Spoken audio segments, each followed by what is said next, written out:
The National Football League always moves on. You can win Super Bowl championships. The Chiefs have done it 4 times in their history, 3 times since 2019. You have parades, you have celebrations, you get rings, but you must move on. You can also lose Super Bowls. The Chiefs have lost 3. But in a similar manner, you must move on. In any case, you always do an audit of your assets to get ready for the next season. That's what we're doing on this edition of Defending the Kingdom, brought to you by Ticketmaster.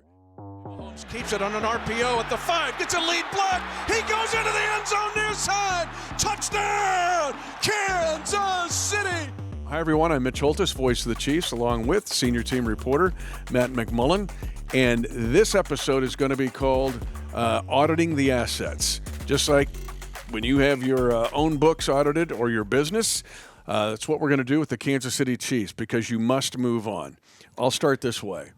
When the Chiefs won Super Bowl 58, the day after the parade, I got a photo from Brett Veach, and it was his staff working, grinding away on getting ready for the combine and the draft. I thought, all right, man, he's right on it. All the rest of us are still partying, and he's right there.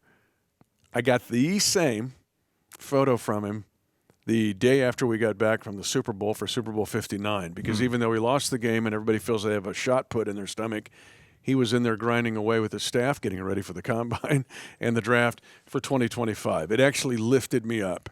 And I said, that's why we win, because those guys grind. But you move on.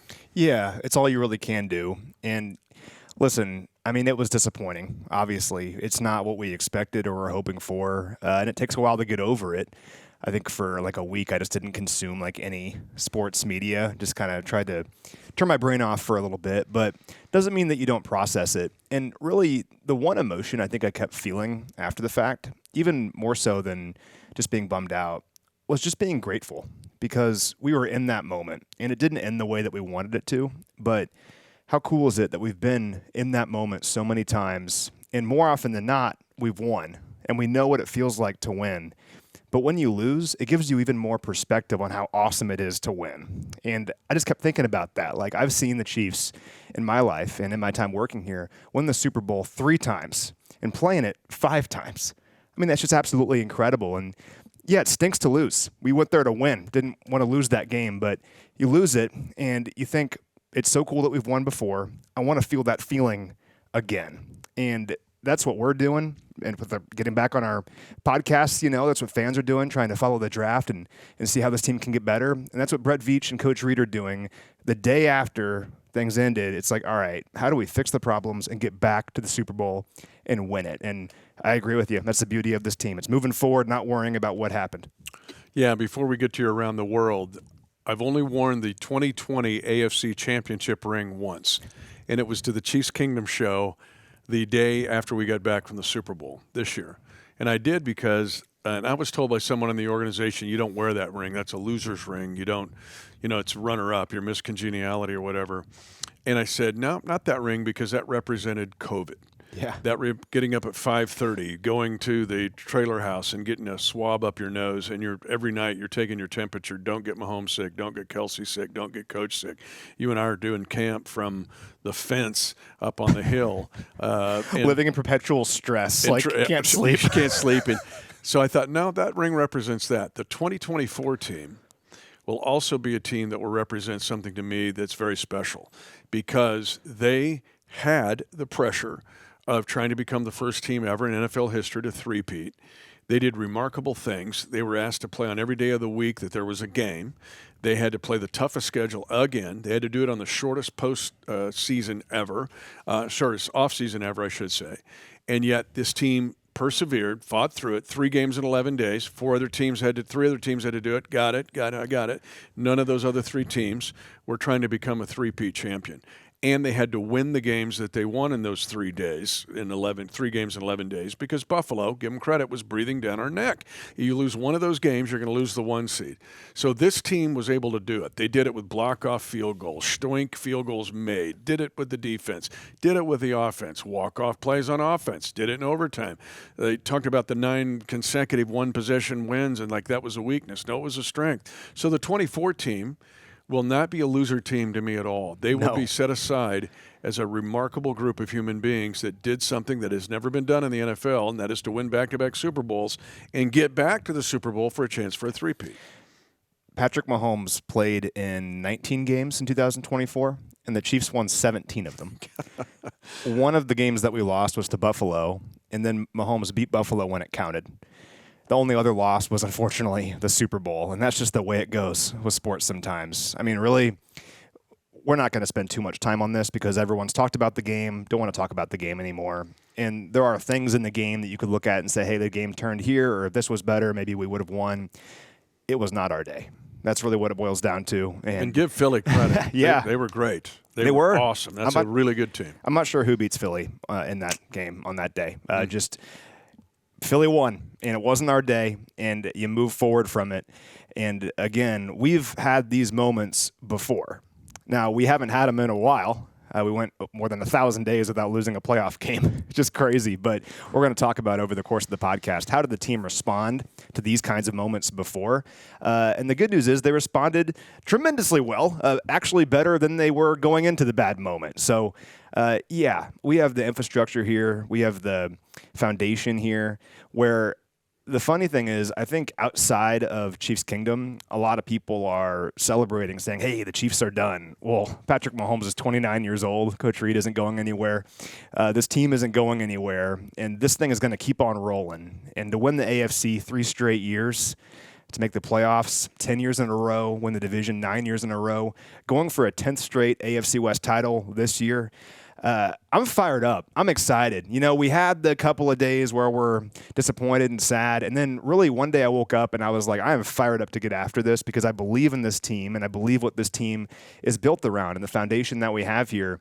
And that isn't just me or isn't just Mitch. It's the entire organization is excited. Like, when's training camp, you know? And you don't always have that with a team that loses the Super Bowl. So anyway, I'm fired up. Let's get after it. We're going to get into detail here of why we're fired up because there's, instead of us just like waving our hands and going, hey, we're ready to go, there's reason, and it's based on data, and it's based on experience. But before we do that, let's go around the world in our 2025 version. Let's get ready for the season, your space capsule. Just 3 today because we have a lot of stuff to talk about. You know, for the 3 points that Denver didn't get when Leo Chanel blocked the field goal. Let's do that. I think that's sometimes great. It's the points you get, and sometimes it's the points you prevent. And Leo Chanel had an incredible year. We're going to talk about him in this podcast. But fire away. Always reminds me of my father-in-law that was actually listening to you on the radio during that game because father-in-law's a Broncos fan. You know, it's kind of a weird dynamic. He was out pheasant hunting in western Kansas, and it was in like the range of the Chiefs radio network and not the Bronco network, whatever it's called. So he was listening to you, and your call of the block off. He said he screamed in agony in this field in western Kansas. And like, it's people like my father-in-law, and like I had friends from college that aren't Chiefs fans. You know, all the like, hey, I'm so sorry, man. Hey, man. And I'm like, nobody should feel sorry for me or for us. And we're going to keep winning. So anyway, I digress. I met Gary out in New Orleans earlier in the week. He came up and introduced himself. He was the left tackle on Brett Veach's high school football team at Mount Carmel. How cool is that? And they're a power. The Red Tornado is a power. In Eastern PA, that's saying something to be the tackle on that team. But, yeah, and Brett was really good. Yeah, he was like the Pennsylvania State Player of the Year or something. Yeah, right? he was awesome. Like running back, corner, all kinds of stuff.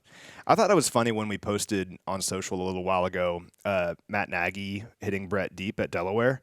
And then a bunch of fans were like, I didn't know Brett Veach played football. Like, yeah, he's really good at it, too.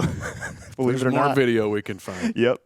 Kind of a similar deal. I met Grace and Ward at the team hotel during Super Bowl week. Ward was a friend of Coach Reid's in high school. So, listen, we think about Coach Reid and Brett Veach like they're these institutions, like they live at the stadium, like they've just been doing this for 1,000 years. I think it's so cool that they remember their high school friends and bring them to the Super Bowl. Yeah. It just shows like the human aspect of all this. It's so cool. The John Marshall Barristers. And we talk about how Brett was really, really good in high school and college. So was Coach Reid. Yeah. That dude was stud. And like, you think about one of the best players in Los Angeles is saying something. And if he wouldn't have he messed up a knee, so that took him off the track of going to USC where he was headed, and he had to go to Glendale Community College, and then he ends up going to BYU. But he could play, and they played some high-level teams, man, at Leonardo DiCaprio's alma mater. Grew up watching Mike Garrett. Yes, Yep. He loved it. Choir huddle. Lastly, met Terrell at the zoo the other day. I was there supporting Ellie because she works at the zoo, and there was like a zoo event going on Valentine's Day, actually. And I was getting some food at the concession stand, and Terrell was working there and said he likes DTK. So shout out to you, Terrell. Thanks for watching. What was the weather like on Valentine's Day? It was cold, but it was an indoor event. Oh, yeah. Okay. It was cool though because they had like a stage show where they had like an improv group do some funny stuff, but before that they had some live animal interaction. So they had like some kind of bird, like an eagle or something, and like a monkey, and yeah, it was good. They do the penguin walk? Not during that, no. But the penguin walk is great. We're getting to the point where it's getting too warm for the penguin walk, but the penguins will come out on Saturday mornings. This is the shameless zoo and aquarium plug. And they'll just walk around. And if you just walk over to the Hellsburg Penguin Plaza, you can see the penguins walking around on Saturday mornings. Around. You can walk up to them. Hey, penguin, what's up? What's up? Yeah. So they love the -9. Oh, yeah. Real temperature and -20 wind chill. It's They're gorgeous. They're like, yes. There's like this like husky across the street from me. Like my neighbors have a husky. And on those polar vortex days, the husky was just outside, just smiling, loving it. It's a beautiful day. Hate to tell them there's going to be a 95-degree, 100-degree in the future, yeah, 100 humidity day coming. Well, we're going to jump into auditing assets. What are the assets the Chiefs have as we look at them and put them under a microscope that gives you the chance that let the naysayers and the haters say this is over, covered in coal dust. You can copy and paste the 2022 version winner after the loss in the AFC Championship game that year. But it starts with infrastructure. And you have to have infrastructure to win at the collegiate level, really at the high school level, and for sure at the NFL level and all of the professional sports. And I think what we overlook is the infrastructure of the Kansas City Chiefs. Now, we need to tell you the winningest team of all of the major sports leagues over a 10-year span, a 75% winning percentage. The next closest, the Celtics in the NBA at 646. The next to the Warriors in the NBA at 627. It tells you the winning that has been done over a 10 to 12-year period. All right. But it starts with the Hunt family. We can take the Hunt family and Clark Hunt as chairman and CEO of this team because they are competitive, they are committed, and it takes cash. It takes cash, whether you're going to invest in coaches or to handle the salary cap, and you have big-time players like a Patrick Mahomes or a Travis Kelce, that it takes cash infusion many times to make it work under the cap with the rules the way they are. But we don't see that a lot, I would say often, in most franchises in professional sports. So we're going to start there. A big part of the infrastructure is the Hunt family and Clark Hunt's commitment to continue to win at a high level. Yeah, Clark puts the entire organization in a position to succeed. And we see that across the NFL and across sports that's not always a given. But Clark, I mean, it's just incredible how he knows how to run this thing and knows how to put people in a position to find success.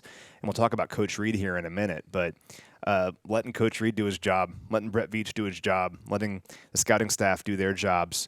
And we've seen the benefits of that over the last several years. I mean, really, you cannot have success in the NFL if you don't have someone at the very top who knows what it takes to win and knows how to put people in a position to find success to win. And that's what we have with Clark. We're very fortunate. Yep, and it's really very, very underrated, or people just kind of gloss over it, take it for granted. We are not on this episode. Second is Coach Reed. When you look at the fourth winningest coach in NFL history, second in playoff history, and man, he is zooming in to take over that top spot in that category. But you look at what he is, and we're going to get into where I think he's brilliant. He's most brilliant. And that will be in the second segment of this podcast. But this podcast is the infrastructure. So let's start with Coach Reed, Hunt family, Clark Hunt, chairman and CEO. Second is Andy Reid, and the fact that he has won one consistently in a span of 26 years as a head coach. And think about his time in Kansas City, okay? 12 straight winning seasons. I'm going to get into all the really exciting stuff like division titles and conference titles and Super Bowls and all that. But if I went back to 2012 and I told you or me or just about any Chiefs fan, you're going to have 3 consecutive winning seasons, I think you'd be over the moon about that. 12 winning seasons. A winning season, I get at this point like, hey, we want to talk about Super Bowls, but in order to put yourself in a position to win a Super Bowl, you got to have a winning season. And there are so many teams, like the 49ers come to mind, that have had a lot of success lately, but they have like one just bad clunker season in there where they just won 6 games. And that stinks, right? The Chiefs every single year have put themselves in a position to maybe go win the whole thing. So 12 straight winning seasons, 10 straight playoff berths. That's crazy. 10 consecutive trips to the playoffs. For a decade, the Chiefs have done nothing but go to the playoffs. There are kids who can read and write and talk and have personalities who know nothing other than the Chiefs going to the playoffs. So incredible. And a lot of us in Chiefs Kingdom before this stretch know that was not the norm and is not the norm. 9 straight division titles. Again, we're going for a 10th straight division title this year. Mitch and I wish everyone could have heard this. Mitch and I, the day after the Super Bowl loss, we're on the bus, just waiting to go to the airport. And him and I kind of had just like a group therapy session where we just talked for like 2 hours, just him and I on the back of this bus before we left, about everything, kind of unpacking it all. And I think the thing that got us most fired up and kind of turned our moods around was we're going for a decade of winning the AFC West. And it won't be easy. We know the AFC West is going to be good this year, but that's what we're going for this season. 7 straight trips to the AFC Championship game. I mean, it's almost just like a norm now. I remember how cool it was in 2018. Like, we're hosting the AFC title game, and we've just done that every single year for 7 years. And one of them was in Baltimore, but we won that one, whatever. I mean, it's just amazing. So, and of course, 3 straight AFC titles, defending that again this year and trying to get back to the Super Bowl. So I want to talk about the combination with Coach Reid and Patrick Mahomes as well. But yeah, Coach Reid's amazing because even before Patrick Mahomes got here, all he has done is win every year. And no matter the circumstances and things have happened, we win. That is the baseline. We'll have a winning season, and you cannot take that for granted. You're returning a quarterback who's not yet 30. He'll be 30 in September, who has 106 wins and 27 losses. Let that just soak in for a second. And the fact that he's 17-4 in the playoffs. And let that soak in.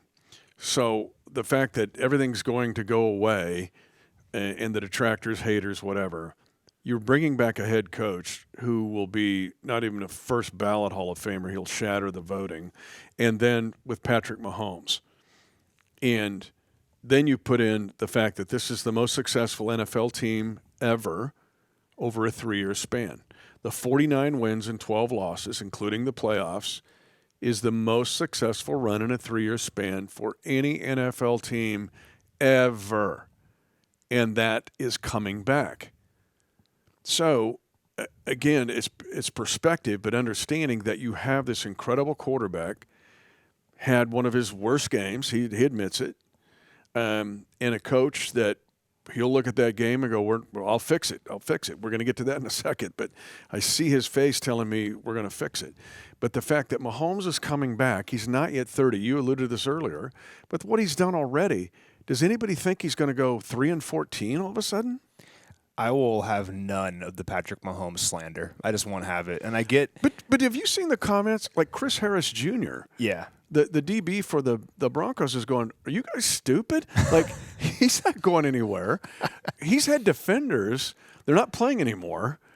But he's had defenders from opponents that are going, you guys are crazy if you think he's slid back or done or going 2-15. People that really watch it, and yeah, the guys that have played against him, the guys that really know, they know that he's not going anywhere and that I still think he's the greatest quarterback to ever play. I'll just say it. I think he is. Well, the numbers are there. Yeah, and I think he's going to continue that trajectory for the rest of his career and build on that.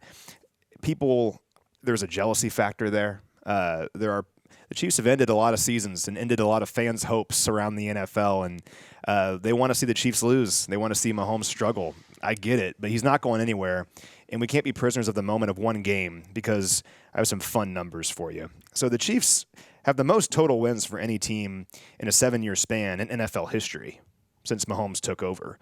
The next best team in that span is Buffalo, in this particular span where Mahomes has been playing. And the Chiefs have 23 more wins than Buffalo. That's the same gap between the Bills and the 14th ranked team in that time. More context. The Chiefs' winning percentage in that time is .781. All right. The 2001 to 2007 Patriots was .775. We think about that team like they were just unbeatable because they were. Well, the Chiefs have been better. The 83 to 89 49ers of Joe Montana, .740. The 91 to 96 Cowboys, .739.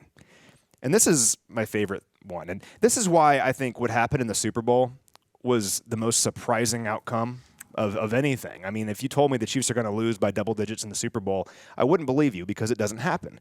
Because Mahomes has lost by more than one score just 6 times in 133 career games.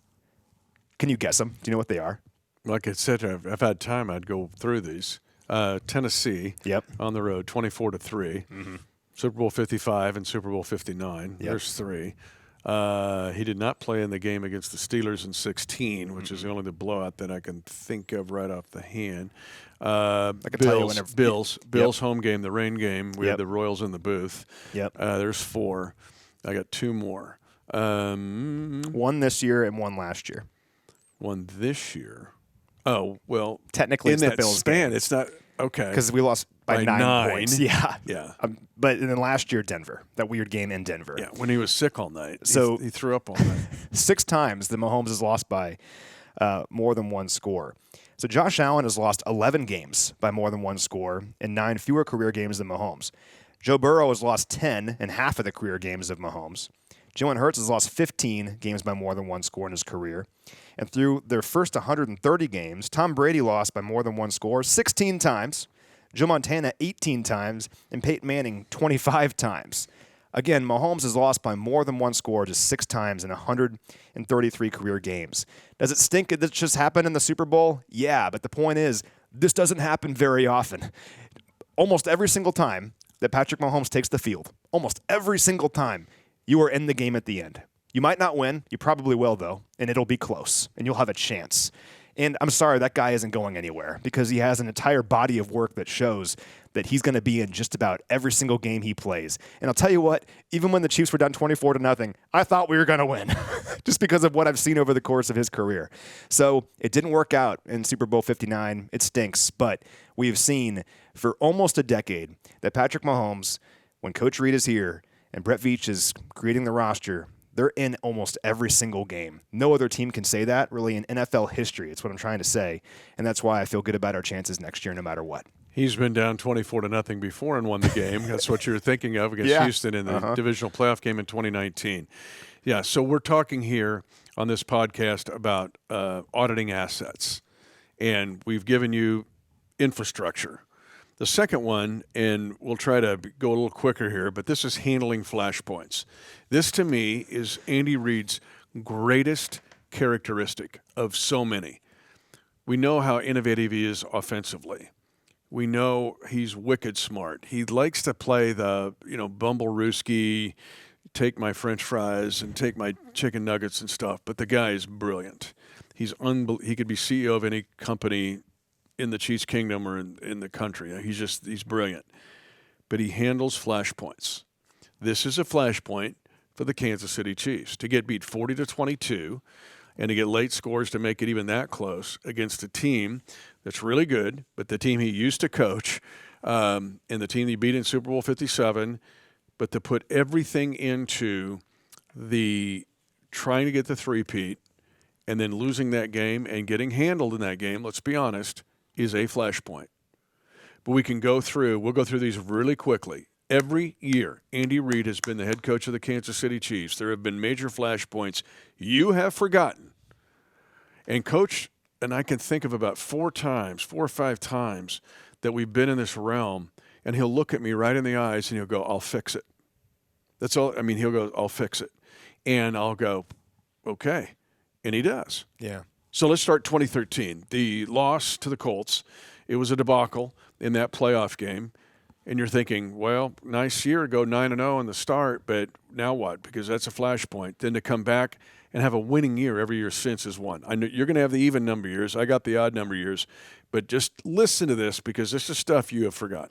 I'll never forget after that Colts loss in 2013. I just was so distraught, and my dad looked at me. He's like, "You just got to get a grip." And I was like, "I just want to see the Chiefs win a playoff game." And he lost his laptop in Chile. He did, yeah. And the Chiefs have figured it out in the time since. Right. 2014, I remember this. Just a fan. I drove and met my friend. I went to Mizzou. My buddy went to KU. We met in the middle in Kansas City and went to that first game in 2014 against the Titans. The Titans were not good.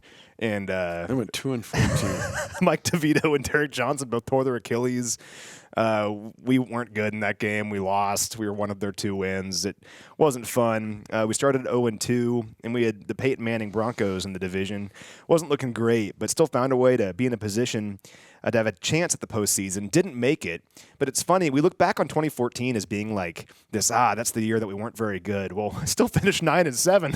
I mean, that's the worst mark for Coach Reid here in Kansas City and overcome a lot of adversity to get that 9-7 record. So still an impressive record, I'd say, looking back at it. Alex Smith, lacerated spleen against the Steelers, and still a winning record. 2015, that year started 1-5. 1-5. Well, doesn't look like it's going to work in Kansas City. I remember seeing Coach drive his pickup by me.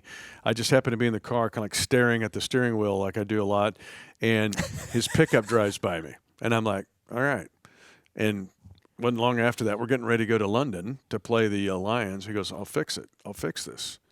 Well, we had just beaten the Steelers. That's when he drove by. So now it's 2-5. Win 10 straight games in the first playoff victory in 21 seasons. That's what happened. He fixed it. 2016, got to look a little harder in this one, but it's still there. I'm glad you say that, though. And earlier you mentioned how we've kind of forgotten about a lot of these flashpoints. There's big ones that are obvious, but I think we look at 2016 and we're like, oh, yeah, won the division. Just we're really good all season. No problem. Well, we started 2-2 and got clobbered by the Steelers. Just absolutely clobbered. We finished 10-2 the rest of the way. We won that big game on Thursday Night Football against the Raiders. People forget the Raiders were really good that year. They were 12-4. Like Derek Carr was like an MVP candidate that year, and we won that game. Derek Johnson got hurt in that game. That was a bummer, but another flashpoint. And found a way to win the division, and we've done nothing but win the division since. You got to start. If you have a division title streak, it's got to start sometime, and it started in 2016. And if I told you that in week 4, it didn't always look that way. So that was an impressive year. We would just all forget it. 2017, a 1-6 stretch. 1-6 stretch. And this is when Marcus Peters has taken off his shoes and socks in New York, right? That was a rough stretch. Coach looks at me and goes, I'll fix it. We win the last 4 games of the year, win back-to-back division titles, which remember, oh my gosh, we just won the AFC West back-to-back. It's a huge deal. Huge deal. We beat Miami on a cold Christmas Eve day, and he fixes it. I'll fix it. He fixed it. 2018 had some struggles on defense. So we lost games in which we scored 51 points, 40 points, 31 points, and 28 points. Still came within a play of going to the Super Bowl. You know, I looked back at that 2018 championship game against the Patriots. There's been so many playoff games in the time since, and frankly, so much success that I've kind of just forgotten about the nitty-gritty of it besides, like, the obvious stuff. Crazy game. Like, we scored 24 points in the fourth quarter. Like, Pat got the ball back with 39 seconds left and tied it. I mean, just crazy, crazy game. To have the struggles we did defensively that year and to still find a way to be that close is cool, and it shows how we built on it after that year. It wasn't like, that was our chance. It's like, no, that was just kind of announcing the new Chiefs to the league. But, again, adversity. I mean, you lose a game that you score 51 points in, you don't feel great about it, but the Chiefs were still that close to getting back to the Super Bowl. And, the Colts in the playoffs. You can't be ever, Yeah. Colts, 38-13. 2019, the glorious Super Bowl 54 championship, losing 3 of 4 in October. I can see it as if it was yesterday. Pat gets hurt, dislocated kneecap in Denver. Matt Moore's got to play. I'll fix it. Coach says I'll fix it. We fix it. We win against the Chargers in Mexico City and never lose again and win the first Super Bowl in 50 years. It's time and time again Coach fixes it. And in 2020, his leadership was tested with COVID. And 2020 had its own challenges. I mean, tons of challenges. Looking back at the COVID season, that's incredible the league got through that the way that they did. You talked about it earlier. I mean, we were like living in like lockdown. I was going through my desk the other day looking at some old stuff and found my Tier 1 badge. Like, don't lose your Tier 1 badge, and got to like do your health check every day before you go in. Just crazy. And the things the players got through. We lost Mitchell Schwartz in week 6, Kelechi Osemele in week 5. Still went 16-3. Beat a Bills team that year that had won 8 straight and won 7 of them by double digits. And again, there's so many parallels between the 2020 season and the 2024 season. And that 2020 team was one of the best in team history, despite all of the circumstances. And it's a bummer we don't really remember them because it ended the way that it did. And it's kind of similar to Super Bowl 59. Just wasn't our night in Super Bowl 55. It was the Bucs night, and I'm not sure anybody would have beaten the Bucs in that game. But still, now that we have all this hindsight, looking back at that year, incredible ability to overcome adversity by the Chiefs throughout that entire season. And in 21, it was like, oh, they're not going to be any good. Like they just got blown out in the Super Bowl, and whoop. And after a 1-2 start, people forget that we started 1-2 and 3-4 and 3-4. Then 2021, people like that was just roses and candy canes all the way to the AFC Championship game. It was not. No, Coach, I'll fix it. And we go on a run. We get all the way to the AFC Championship game again.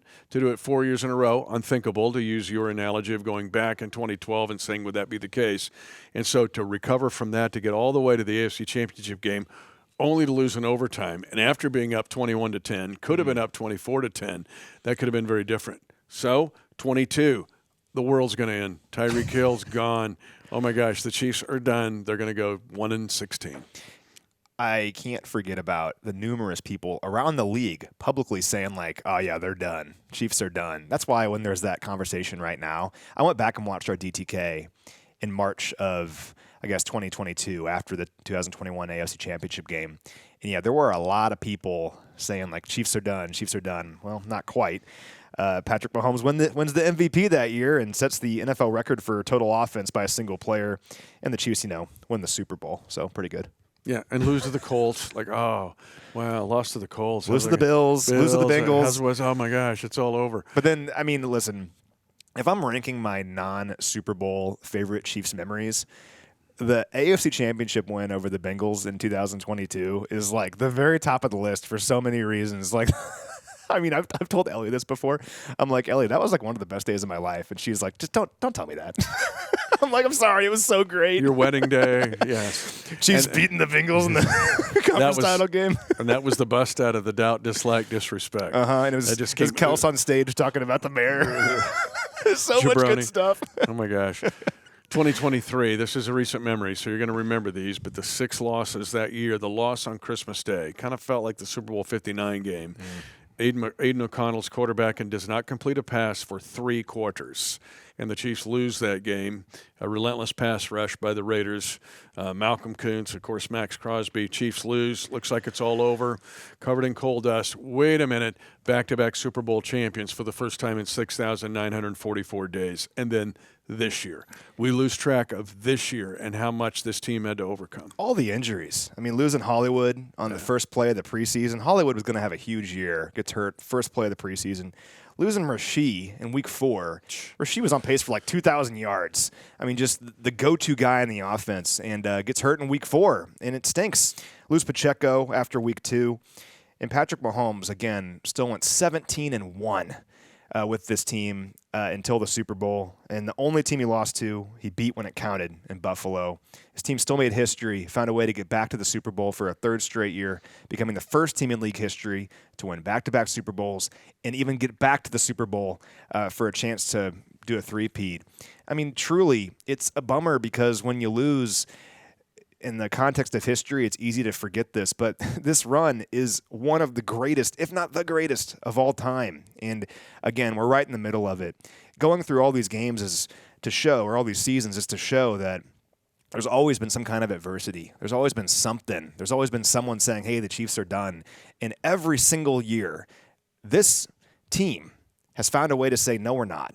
And we'll keep talking about like rebounding after bad Super Bowl losses because I have some more stuff for you about that. But still, again, you just cannot understate how this team has shown a resolve over the years that, hey, no matter what's going on, no matter the circumstances, we're actually excited about the challenge. Like, that stinks what happened, but we're excited to prove you wrong. And once again, I think that's going to be the case this time around. I just wish all of you that are either viewing or watching or listening to this episode could see Andy Reid's face the times I've seen it, where he's just looked at me and said, "I'll fix it." Yeah.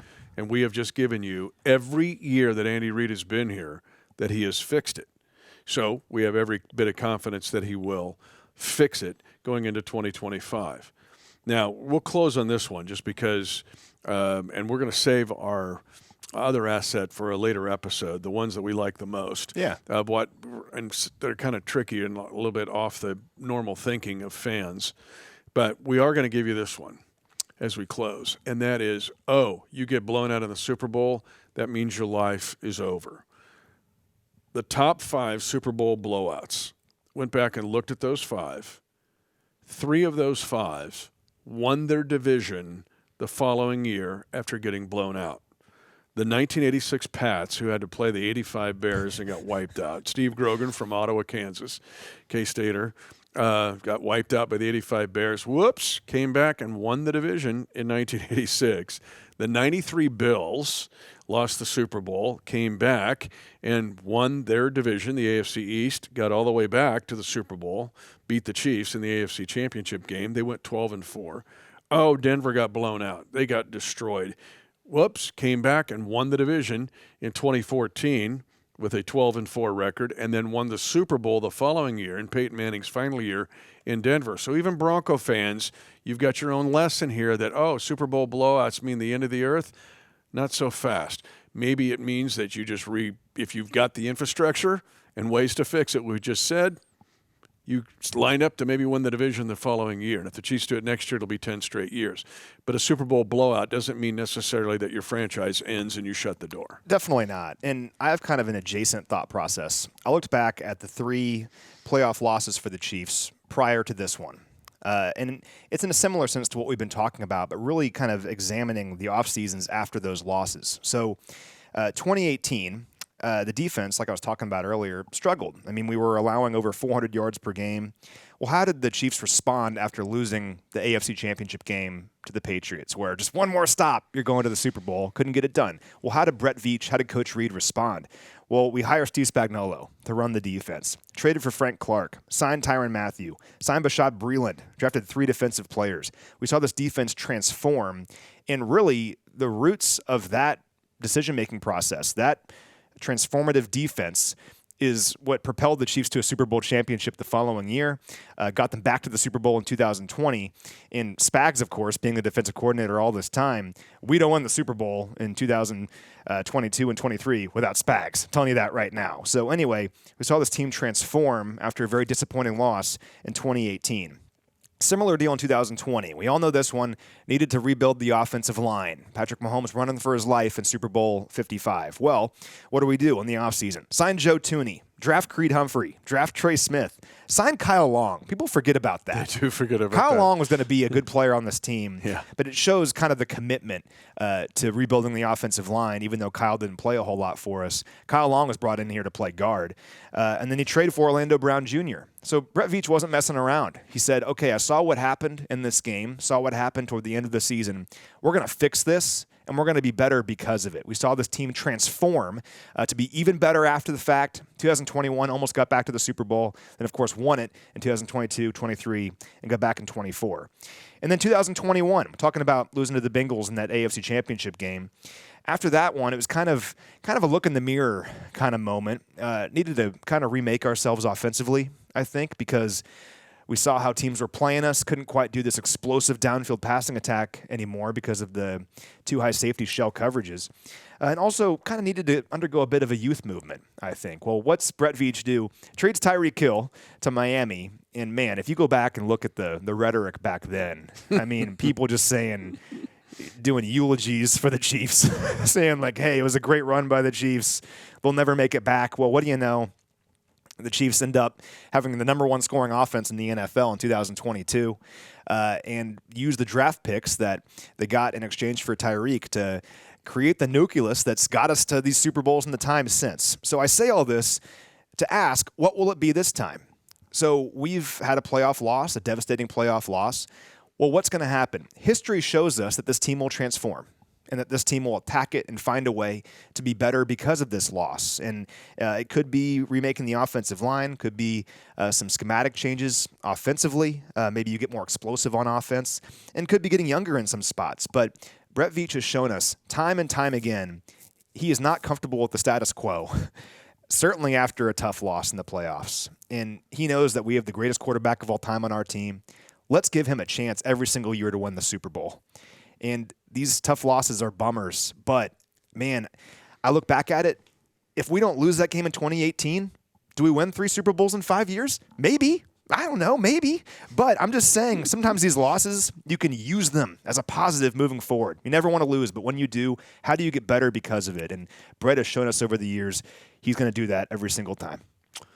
So, as we go into 2025, and we're going to jump in here, the combines this week as we post it, and then that leads into the free agency, which gets wild, and then to the draft, and then to OTAs, and then to mini camps, and then to training camp, and going into the 2025 season. While many others will say that the Chiefs are done, that this is over, we give you empirical data here because of infrastructure, starting with the ownership family and the chairman and CEO, Clark Hunt, to a Hall of Fame head coach, to a Hall of Fame quarterback, to handling flashpoints, because a lot of teams lose their year or go disappear for a while because they do not handle flashpoints. And sometimes even success can be a flashpoint. You can't stay there. Either way, win or lose. And then, Super Bowl blowouts. Well, wait a minute. 3 of the worst blowouts produced a division winner the following year, including a team that went back to the Super Bowl. So we're just taking a look at things. And what we're doing is auditing assets. And we move forward with a lot of enthusiasm.